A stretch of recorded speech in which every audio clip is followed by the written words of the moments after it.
Wake your game up, it's your boy June. You are now listening to Junnin with June, the best fucking podcast in the universe. You are now Junnin with June, the best podcast on the universe with a special guest, Bizkit and Butta. Man, get straight into it. So, how did y'all meet? How did that work? We met ninth grade in Philadelphia. We went to the Creative and Performing Arts High School of Philadelphia. Holy shit! How did that come apart? Like, so y'all both from Philly? We're both from Philly. Yep. I'm from Pittsburgh, so that's crazy. PA. What's up, PA, man? Are you a Philly football? McNabb, Terrell Owens. Really, there it is, man. There it is. There's the proof. If you need some proof, we right there. Philly all the way. So being from Philly, what kind of inspiration have y'all got with the music-wise? Because a lot of music, a lot of big people came out of there. Philly International, that was like the main music hub for a minute. Like especially all like the soul stuff, and then neo soul was when we were coming out of high school, so that was really big.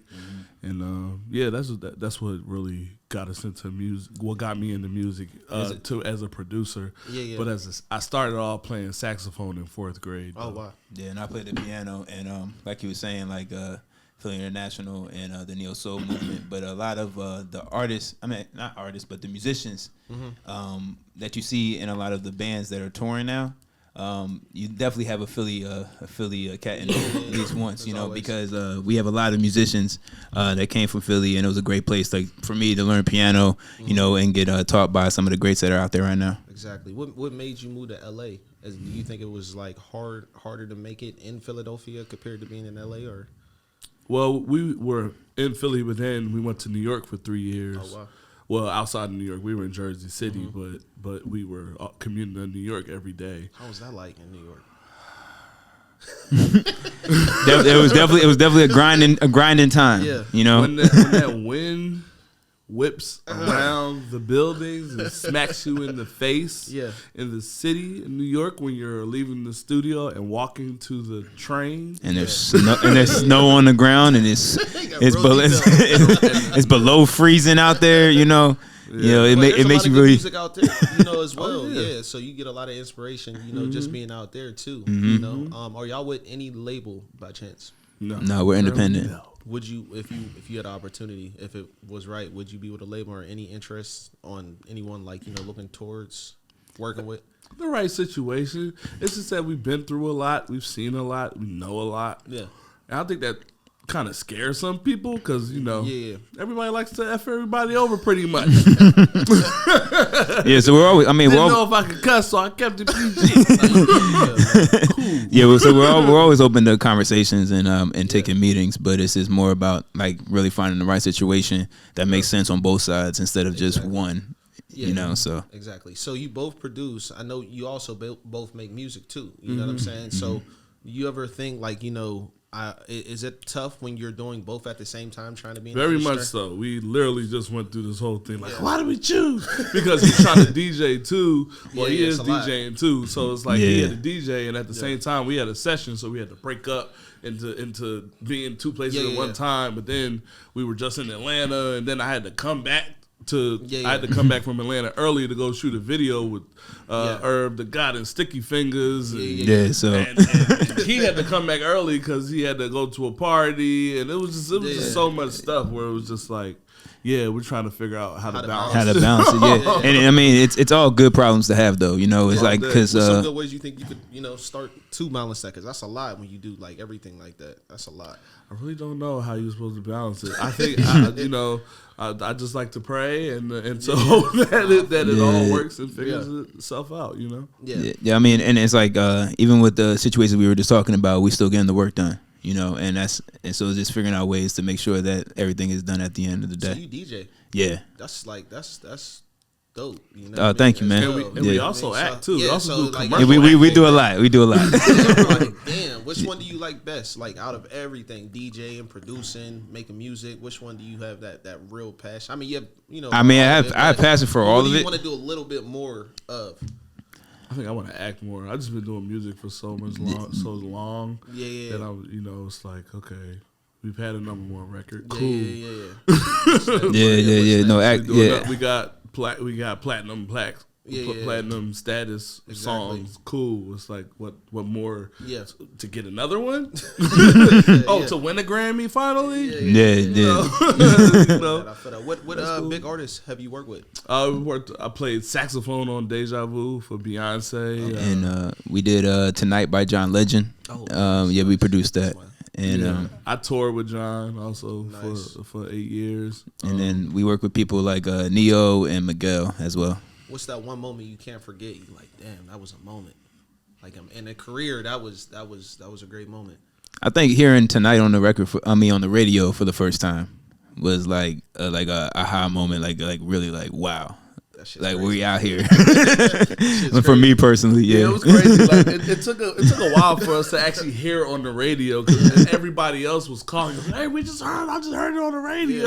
Exactly. Dang, we missed it.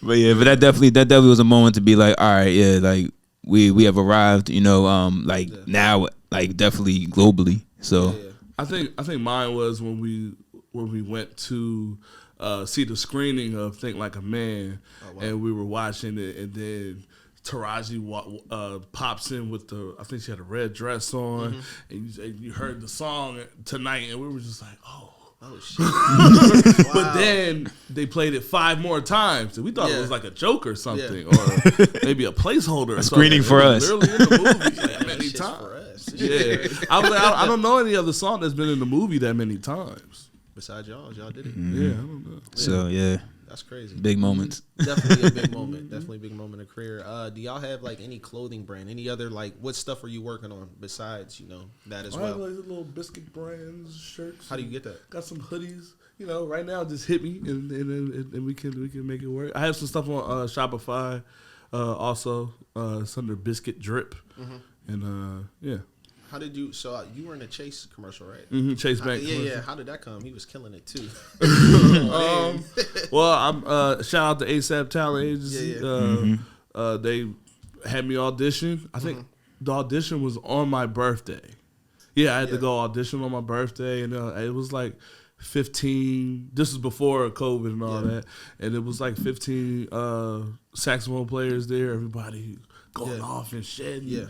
And I was like, okay, so everybody's playing bebop and playing fast stuff. I'm gonna sound sweet and do some like crazy, some smooth stuff. You know what I'm saying? And, so I went in and I was colorful and stuff, and a couple of weeks later, I found out that I got the spot, and then I recorded. We did it took 2 days to film. And was like a year later? It came out. Takes a little bit of time. Yeah, that's crazy. Probably got to go through all the regulations and stuff like that. Huh? Yeah. Well, the regulations and then also the pandemic. So going shit out. Yeah, that's crazy. Another thing I was gonna ask, now that you're like you got a lot going on, what is a typical day? When you're not like doing music, producing, like what's a day when I wake up? This is what I got to do. Wait, if we don't, we do music every day. I'm saying, but like a better question: if music wasn't in the picture, what would you be doing? I was thinking about computers for a while. I was going to get into computer technology, but then I just decided I wasn't going to do it. It was just music. That's just all I saw for some reason. Yeah, I'd probably be teaching somewhere. Because I teach piano now as well, nice. But how's the process with kids and stuff? With kids, with kids all the way up to adults. Like my oldest is about like 65. Oh, wow. You know what I'm saying? But then my youngest is like 5. So wow, that's major. What's the biggest crowd y'all performed in front of? Well, in any capacity, it's like 2 million people. 2 million. What was that one moment you like? Damn. That was crazy because I was about to say, how did you get over that? That was in Philly, and that was hometown too. Jeez, yeah, that's hometown. It was for the 4th of July, and because they always have the big 4th of July concerts in Philly, and it was 2 million people there. Wow, it's crazy because you can't see that many people. Yeah, that's what I'm about to say. So you're just looking out, it's just a sea of people, and it never ends. You know how you like, you know how you like at the ocean, and you look out into the water, and you can't see the end of the water. You can't see the end of people. Damn, did you have any bugs like going into it, like nervous? Or you was just like, we doing it? That's all it was. What's your normal routine when going into a concert like that? Because that's a lot of people. Yeah, just making sure I'm in tune. Like make sure my sax is in tune. Yeah. Very important. Make sure your sax is in tune. Working today. Pray. Yeah. Talk to my mom. Thank my mom for not making me quit the saxophone. Really putting you to work. Yeah, it's always fun. Well, it should be exciting. You know what I'm saying, before a performance, and something that like I try to think about beforehand is just like it's the same stage, same. Well, for me, the same keyboard. You know what I'm saying? Yeah. It's just a bigger audience looking at you. Yeah, and exactly. For the most part, like he was saying, when you look out, you're not going to see everybody. Exactly. So it's like this. I mean, you just feel the energy, though. Definitely feel the energy. 2 million, jeez. Well, for him, yeah, definitely. That's crazy. Jesus. Who do you look up to? Everybody got that one person they look up to. Who do you look up to? I always looked up to Timbaland. I felt like he was able to, continue making sounds and music, and also Quincy Jones, because they were able to continue their careers through many decades because they were able to adapt to the times and what's going on in music. Yeah. If you can make an album, who would you make it with? A joint album with someone. Who would you make it with? There's a lot of good artists. I like Bruno. I like Lizzo. I like Doja Cat. I like. Those right there. Yeah, those right there. What's the greatest studio moment you had? Like one of those moments you was like, damn, it was a vibe. That was a good session. I hate to keep talking about this song, but when we were like that's the one. It was a lot of moments in there. Yeah, man. So we were sitting outside of the studio. Yeah. And we were waiting to go into the room. Yeah. Because we were working with John that night. Yeah. John Legend that night. And we heard him playing, he was running his music, because when artists make their music, they got to play it for different people, different artists, different labels or whoever trying to work with them. And he was running through a couple of the songs. And then we heard like, hey, man, can you go back to that one song? We didn't know who was saying it because we just heard the door was closed and we didn't know who was saying it. And then he was playing it. He was just like, "Whoa, man, I want to live this song." And we were just like, "Who is that?" So the door opened. John comes out the door, and he's like, "These are the guys that made the song." We're like, "Who is he talking about?" And then L.A. Reid jumps out. Yeah. So we were like, "Oh." Yeah, that was kind of insane, man. So from that moment, we were like, "Oh, this song gonna get in that movie," because people don't be that hype over nothing in this industry. Exactly. So yeah, damn, that's definitely a moment. What's the difference from living in LA from Philly? What difference do you see? Opportunity. There's more opportunity out here. There's a lot of creatives out here, songwriters, artists. Then on the flip side, we can act, we can be in commercials, we can, then I could DJ in places, we could perform his music. Like there's so much opportunity out here. You say you can't do that in Philly? Yeah, that's what I was gonna say. As far as on the acting side, as far as like on like the other side of entertainment, it's like everything entertainment is here. From my experience, you know what I'm saying. And when I was in Philly, I didn't actually pursue as much on the other side of music, but I just know from my experience when we're out here, we have been open. I mean, like at least we've gotten the opportunities to be able to do these things. Why do you think it's like when you leave the city you're from, people from back home support you? It's because you're doing something different.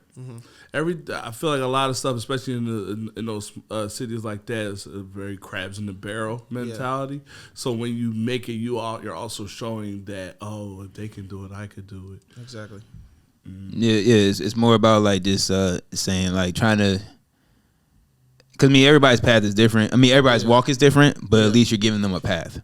You know what I'm saying? To be like, okay, well, this is what I did. You can basically, if you would like to, travel, you can like basically see what I did and maybe go the same route or make your own. And there are some people that we noticed that we were out here in LA, we were doing our thing, working this and doing that, and then it's like, and now they out here doing their thing, and it's a beautiful thing. And, it's I like to be a person to encourage and to see what people do from the encouragement. So yeah.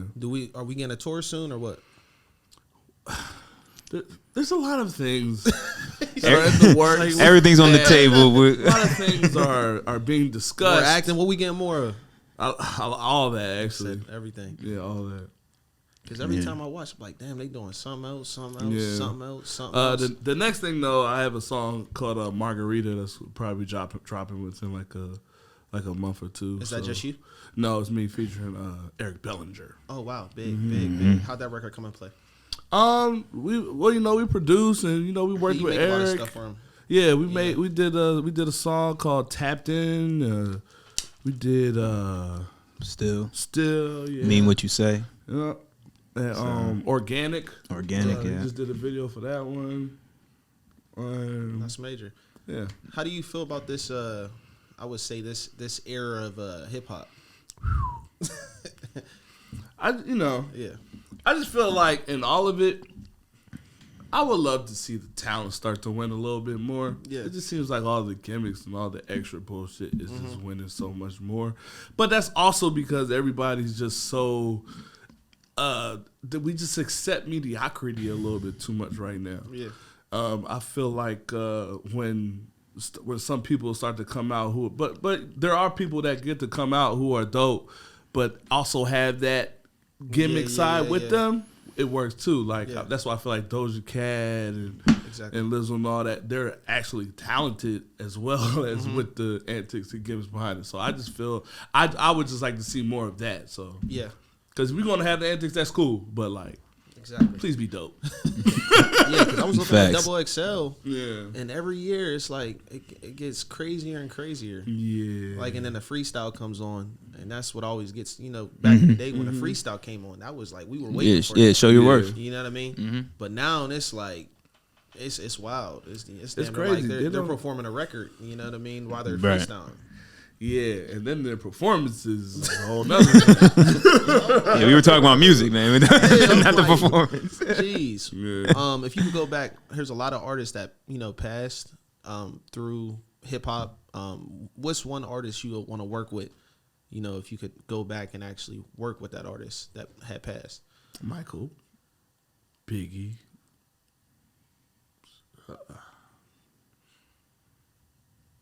That passed. And why those artists? I mean, it's just those two artists for me. It was just the way their music made you feel. Yeah, and we like to create music that makes you feel. So it brings out some type of emotion out of you. So yeah, that was really crazy, man. Because I honestly was thinking the same too, and I didn't want to be the guy to be like, well, But I want to say also is because like all the Biggie songs, like it's like you definitely. It was definitely a good feeling. It was a bounce behind it, and like Michael, I mean, he pulled out emotion in everybody, and I mean, like even Whitney, I just like I like creating like great records, timeless records, things that are basically going to be able to, you can play it whenever, and it's still going to resonate. Yeah. So what's the process? When you go in the studio and you be like, man, I'm about to produce. I got an artist in here. Do you go off they vibe, or like when you producing, you press play on them, or how's it usually work? All right. So when we go to the studio, we're working on other people's stuff. We don't care. Yeah. So we're there to work. Yeah. We're there to give you what you need or what you're looking for. Exactly. So when we go into the studio, we like to listen to what the artist is, what they want out of it, and then we try to bring the marriage somewhere between, and we try to make sure it's slap. We just try to make sure it's always classic though. Yeah. Try to make classic. And we always making sure that that the artist loves it, because we know that they're the ones that are going to have to sing it forever. Exactly. So it's like we're not forcing anybody to do something that's not them. I never understand producers that tell people what they want, what they want them to do, what they want to hear them do. You on this. Like no, no. But what if I don't want that? You create what they want so they can love it for the rest. Because now they got to do this song for the rest of their life. Like that's not. Yeah, so I mean, and the thing is that based off our experience, we will definitely guide people, like to give our input and advice to basically help them, elevate the record. But we're not going to force them to do something that's not them. Exactly. Yeah. What is it like? When you produce for yourself, what's the routine? It's for me. It's like a certain thing you look for, when producing. For me, I just need to hear the right type of chord. I just need to be able to hear a melody after I hear the first 4 bars. I just need to make sure that I feel like there's a melody there. If I don't feel like it's a melody there, then I'm not going to hop on it. Yeah. Like even our stuff, sometimes I don't hear melodies over that stuff. And then you just want to go to the next one and be like, all right, let's work on the next one. Yeah, we have so many tracks that's in the catalog. You know what I'm saying? That you'll be inspired by something. Yeah, if you don't want to start from scratch, you're going to be inspired by something we play. What's the goal? When you hit the studio, how many beats are you trying to make, or how many things are you trying to knock out? I want to be able to walk out of the studio and have one good song. Yeah. It's not necessary to have to make 5 songs. Yeah. I don't know why people do that. Like, there's a lot of people I'll be like, damn. I mean, that's cool. 15 songs in 2 hours. Jesus. Right. Well, I mean, sometimes people we do the whole thing from scratch, the whole song. So sometimes people go to the studio, they'll just come in and they'll just cut 15 songs because they already wrote or had the ideas for the stuff already. I'm talking about from scratch. Yeah. So because in the past, we'll just go in the studio and just create all day, right? But nowadays, because we have pretty much honed in on what we both do, we're able to go in there and just knock out a track fairly fast, so that even saying we really can get to the songwriting process quickly. Exactly. Yeah, sometimes we'll make 15 tracks in a day just off because of our pattern and how we make tracks. We can make tracks really fast. Exactly. Mm-hmm. Where do you see yourself 10 years from now? What's the goal? I mean, you got plaques. Work. Been in movies. Song that been playing while you sitting in the movie theater. What's next? 10 years from now. I mean, after all that, I guess it's just to have a family somewhere for me. Yeah. I mean, that would be nice. I think we'll probably be touring still. It's definitely going to be because 10 years. We'll be touring. Yeah. Are you both in relationships or? I actually just got married in June. Oh well, correct. Yeah, man. Thank you, man. Relationship? Why you said like what? Hell no. God, have you dated? Have you dated? You know what this? Yeah. You know what this shit like? Yeah, no, I feel you on that, man. Yeah, man. It was a post I posted. I was like, it said, if you dating in LA, you're dating with, you're also dating with, you're going against Sway Lee and Chris Brown DJ. It's tough. It's tough. Do you think you could ever find someone in LA? You know, I don't know. What's crazy is like everybody always tells me, "Oh, I could be the one. I could do. I'm not like that." Yeah. Listen, man, I had a relationship and that was it was all wrong, all wrong. Because I thought I had the idea of the route and the way I wanted to go about it. No, I was all wrong. So now I just like, yeah. What'd you learn from it? Don't do it right now. And then also, with all the stuff you got going, it makes it difficult to be in a relationship. You know what I mean? Like, trust is hard when you're in this industry. I mean, it really depends on who you're with too. Yeah, that's you know what I'm saying. If they understand what your, what your goals are, and they trust you, and you trust them, it's easier. I mean, if you with somebody for like 10 years. Yeah, it's doable. That's definitely. So I guess I'm good. Yeah, he's right. So I guess I'm good. You know, for like over 10 years. But I had this combo yesterday. I was saying basically, if you come to LA single you're gonna remain single. Yeah. If you come to LA with a chick from out of town, most likely you're gonna remain with that chick. It's because when you're in LA, it's so tough. You know, out here, the women and it's just really fast paced, right? So when I see it, I'm like, yo, the women make more money than the guys out here. Yeah. And the guys are spending their last on the girls. It's like it's all fucked up. It's all backwards. And I mean, I dated in LA for a little while, but it's like pretty much. And then everyone comes out here is doing the same industry. That's LA. And that's and that's what I was about to say. Everybody has goals, and like not everybody is genuine with their goals. Exactly. And how they go about trying to reach them. Exactly. So you run into that too, especially when you're somebody who they feel like, oh, he's got opportunity. Yeah, it's kind of because it's crazy when like I was dating, and it's like, yo, they start off saying that they're doing one thing, just so that later on they can try and get you to do something for them.